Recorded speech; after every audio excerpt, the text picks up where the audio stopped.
আমরা পুরুষরা খুব অদ্ভুত। পুরুষরা কখনো সফল হতে চায় বাবা মায়ের জন্য, কখনো সফল হতে চায় প্রিয় মানুষটাকে পাওয়ার জন্য, একটা সময় খেটে মরে স্ত্রী আর সন্তানের জন্য, পরিবার প্রিয়জনের হাসিতে হাসে, তাদের দুঃখে আবার কাঁদে।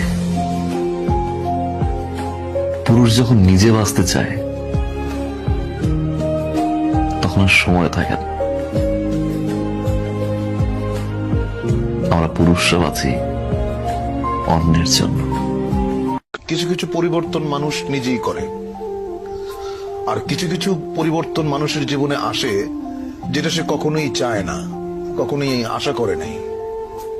এরকম অনেক জিনিস ঘটে, সেটা আমার জীবনে বহুবার ঘটেছে। আমি যেটা করতে চেয়েছি সেটা করতে পারিনি। আমি যাকে আঁকড়ে ধরতে চেয়েছি সে আমাকে ফেলে চলে গেছে, বা যাকে আমি স্নেহ দিতে গেছি সে আমাকে ঘৃণা করেছে। পুরুষ মানুষকে তো সারাদিন পরিশ্রম করে ক্লান্ত হয় পরিবারের চাপে, অশান্তি। জীবনটা একটা পচা তরমুজ হয়ে গেছে। তরমুজের উপরটা কিন্তু দেখলে বোঝা যায় না যে ভিতরে কি ভালো না পচা।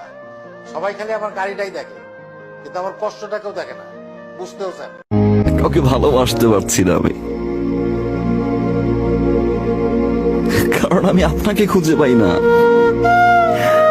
আমি সেই মানুষটাকে খুঁজে পাই না যে মানুষটাকে আমি ভালোবাসি। আমি সেই মানুষটাকে খুঁজে পাই না যে মানুষটা 24টা ঘন্টা আমার খেয়াল রাখতো।